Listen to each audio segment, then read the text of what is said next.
Good morning, you're Devon Spites. And Mr. Spites was previously in court, entered a plea of guilty to the third-degree felony offense of theft of property. I've received that pre-sentence report. Has everyone had an opportunity to review the report? Quick pause here. This is where things quietly get serious. The judge is reviewing the pre-sentence report, which is basically a full snapshot of the defendant's past, criminal history, substance use, family situation, everything. Once that report is in play, the judge has a lot more discretion. Question for you. Should judges rely more on these reports or just the facts of the current case? Are there any additions or corrections? Not to the information. I would like to be heard on the recommendations of the judge. Well, let's start on the fact that he denied it. So he denied the offense. So I'm not sure about accepting the plea agreement. So I don't know if you want to visit with him about that statement and what he meant or didn't mean by that. But we'll talk about the recommendations once he pled guilty. This moment is tense. The judge is clearly concerned because you can't plead guilty and deny responsibility at the same time in court.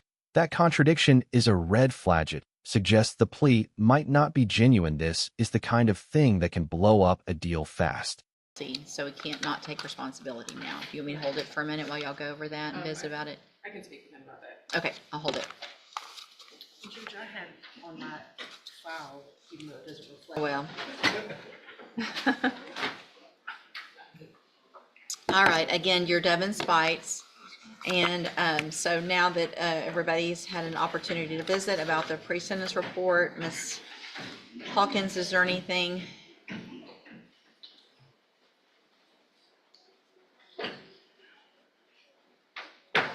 Anything you want to add? Sorry. I spoke to Mr. Spites outside. He informed me that he was nervous in his interview, but he is taking full responsibility for what he has pled to the theft, and he has advised me that he understands that he is guilty. Okay. He doesn't really know why he said that other than just nerves. Okay. As far as the recommendations, Your Honor, the recommendations do include ISF. Judge, Mr. Spites he's not from Jefferson County. He doesn't live in Jefferson County. He does not frequent Jefferson County. And I do want to bring to the court's attention, the only reason we are before you in this court is because the penal code does allow jurisdiction in the counties where a person has stolen goods. So he was pulled over going down I-10, passing through Jefferson County. I think that's important because what his actions did was they did not affect the people of Jefferson County in a direct way. And I think that's something that should be considered when placing someone on community supervision in the community where they are charged with a crime. I think it's important that his actions did not occur in Jefferson County in this case. He has a delicate situation right now, Judge. He has 5 children who are very, very small. I think 3 of them are babies, they're still infants. Additionally, as the PSR shows, he has pending cases in Fort Bend right now. He's going to court on those cases. He's dealing with those. I think having him in ISF is going to create much more of a stressful situation for him in providing for his children and dealing with those cases and resolving everything he has going on than it would to help him. And I think the point of community supervision is to help the people who enter into it. He's willing to do all the other conditions of community supervision, the drug testing and all that. I think that ISF was recommended partially because of him admitting to marijuana use. He's willing to If I test you this morning, you gonna have it in your system? Have a seat in the jury box. Let's check you. Then we'll go forward. All right. So And here's the turning point. A positive THC test after pleading guilty is a huge problem legally. It tells the judge the defendant may already be ignoring court expectations. Even marijuana legal in some places can still violate conditions depending on the jurisdiction. Should this automatically change sentencing? Or is that too harsh? Mr. Spites tested positive for THC, and so obviously sometime within the last 30 days or so, he's used marijuana, because typically that's how long, which means that he used marijuana after he pled guilty on a felony. He pled to an enhanced second degree. I've got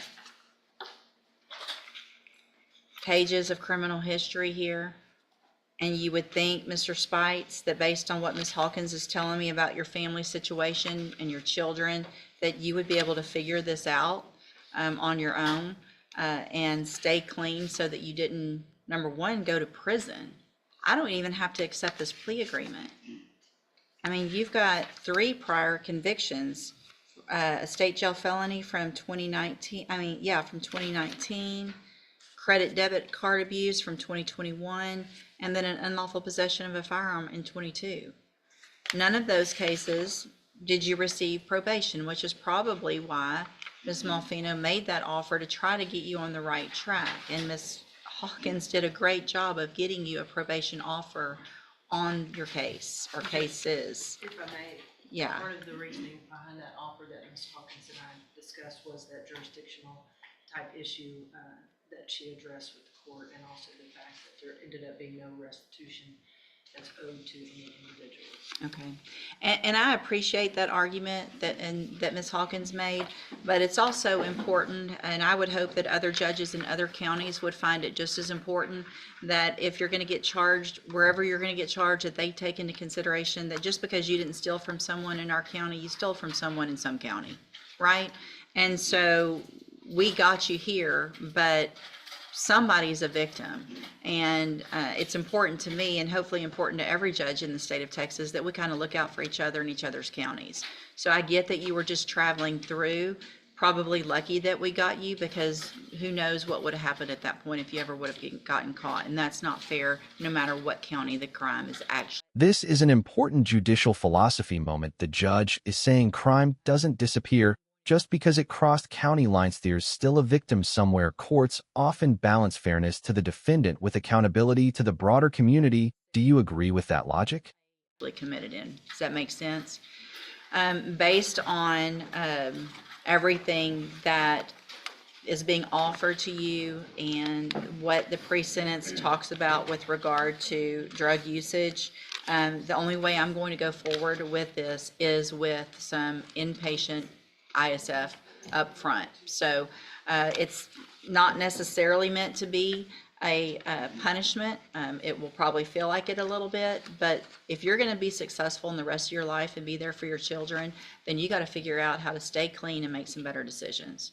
So that's what's going to happen. ISTAT's an in-sentence facility isn't exactly prison, but it's not freedom either. It's structured inpatient treatment with strict rules. Judges often frame it as help, but for defendants, it can feel like punishment. This is where rehabilitation versus punishment really collide.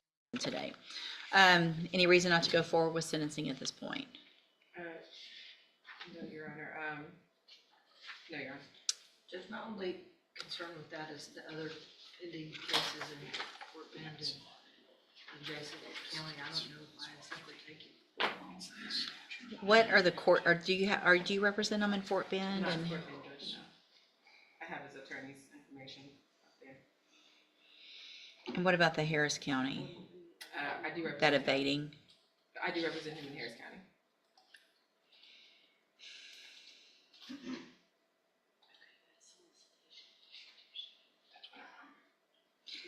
I just don't,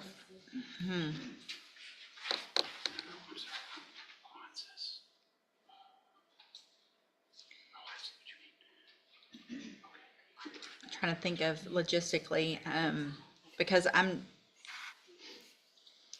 one thing that I can do, I'm just not inclined to let Mr. Spites walk out today on a probation when he tests positive with this kind of history and with technically 4 felony cases pending in 3 different counties. So, I have to ask Judge, my next question was gonna be, is there typically a report date that could be given for ISF from the attorney's No. office for it? no. And so what I'm going to do is I'm going to order it. And then once he's in custody, if you'll let obviously Harris County know that he is in custody. And if they will put a hold on him and come get him, I'll release the ISF hold while he goes and takes care of with that. Same thing with Fort Bend. But then if those are going to be probations or whatever happens, we'll put our hold back on once he's gone. so that when he finishes those counties, we've still got him for ISF. Sometimes what happens if that process takes a really lengthy time, then potentially if I feel like it's a good enough time, then I can hold that at abeyance at that point and require something like JCDI, which is outpatient. But based on the positive drug screen today and based on this criminal history and what all's pending, he's not walking out of here today. So we'll do it that way.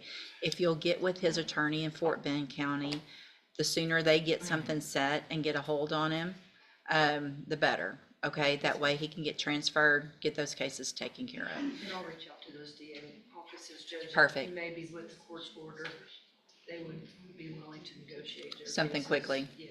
So, Mr. Spites, I'm going to find that you previously entered your plea of guilty freely and voluntarily. Find sufficient evidence to find you guilty. I'm going to follow the agreement that you made with the district attorney, and defer all proceedings and place you on probation for 5 years. You're ordered to pay a $500 fine. There is no restitution, and you're ordered to enter and successfully complete. Mr. Spites, talk to her in a minute. Just listen to what I'm saying, okay? You're ordered to enter and successfully complete the substance abuse track of the ISF program. And if you do all of this, this is a great opportunity for you. I know it doesn't feel like it today, but you have a great opportunity in this case, number one, without another felony conviction, and to be able to serve any sentence while you're out on probation. I want you to make sure you understand, though, what the consequences could be if you violate this probation. So if you choose to smoke marijuana again, or not show up for an appointments, or whatever it is, then you're looking at not just a sentence of the theft of property, which is the 3rd-degree felony. You pled to an enhancement, which means if you violate, you could be. Let's sum this up. Probation, 5 years, no restitution, but one violation could mean up to 20 years in prison. This is the carrot and stick approach of the justice system. Huge opportunity, massive consequences. Final question for you: did the judge get this right? Or was ISF too much? Found guilty and sentenced to prison for anywhere between 2 years and up to 20 years. So I'm trying to keep that from happening and give you some tools so you can be successful. I'm handing you the trial court certification that shows this was an agreement. I followed it, and so you've waived your right to appeal. You can go back with the bailiff. Ms. Hawkins can visit with you back there, okay? Yes, sir? Okay. The fact that, all right, y'all taking me in. That means like I can't get out from here. How can I get out so I can be able to handle Fort Bend? We're gonna let them know that you're in custody, and they'll come transfer you over there from our custody. Okay, so that's what I'm saying. That's what I'm trying to understand. Okay, if I'm on bond with them, like how would that work? Ms. Hawkins can explain it to you, okay? All right, you can go back with the bailiff. Thank you, Ms. Hawkins and Ms. Murphy now.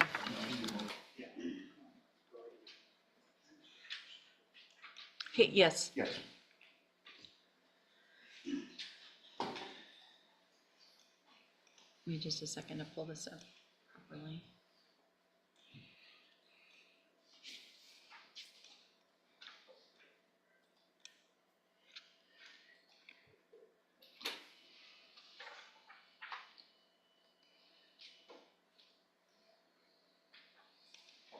All right, you're Chad Cracknell, Yes, ma'am.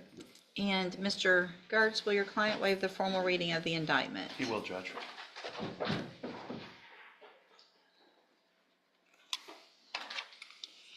Mr. Cracknell, you're charged in cause number 22-39948 with a 2nd-degree felony. I'm sorry, the state has elected to proceed on the lesser offense of a Class A misdemeanor, solicitation of prostitution, under Section 43.02. And how do you plead to that charge? Guilty. And are you pleading guilty freely and voluntarily? Yes, ma'am. And because you did what they've charged you with? Yes, ma'am. And so I'm going to, just to make sure, based on our previous discussions, the charge is from 2021, and the law that would be in place at that time would be from the code, I guess, that we have dated 19 and 20, where there's been some changes in the level of the offenses of solicitation of prostitution, and the lesser included offense at that time of solicitation of prostitution, well, the offense of solicitation of prostitution at that time was a Class A misdemeanor, which is why that is what we are referring to and pleading to at this time, which is a lesser of the offense that he's been charged with, which is for a child under 15. Correct, everyone? Under 18, but Under yes. 18, I'm sorry. Yes, that's Same. correct. Okay. And so, Mr. Cracknell, I have here on the tablet some documents that have your signature on them that the state's marked as Exhibit Number 1. Before you signed these, did you go over them with Mr. Gertz? Yes, ma'am. Do you fully understand them? Yes, ma'am. And do you understand, if I follow the agreement that you've made with the district attorney, that you'll be waiving or giving up any right to appeal? Yes, ma'am. And it looks like the agreement that you've reached is for a 2-year deferred probation, so you'd be on probation for 2 years. You're ordered to pay a $500 fine and to follow all of the rules and conditions of probation. Is that your understanding? Yes, ma'am. And are you a U.S. citizen? Yes, ma'am. State Tenors Number 1, Judge, we have no objection. it's admitted. Is there any evidence that Mr. Cracknell is not competent? No, Judge, but can I put something on the record about Sure, that, please? of course. Mr. Cracknell's father is here with him. The court, a different court, has appointed him as his guardian, as Chad's guardian, in part because of some mental health limitations that he has. He's competent, he's lucid, he understands what I'm talking about, but I've also discussed all of this with his father, who's his guardian, and he understands everything that we've talked about. He understands what the offer is, he understands what the potential consequences are, and we thoroughly discussed it with Chad. He understands how serious this is. He understands that the court can put him in jail up to a year if he violates his probation. And one of the reasons we're doing this, and his father and I have agreed to this offer that we think is a very good offer from the state, is that for the last 4.5, 5 years that Chad's been out on bond, he's been doing everything that the court has ordered him to do. And so we feel confident in his ability to follow the court's rules on probation.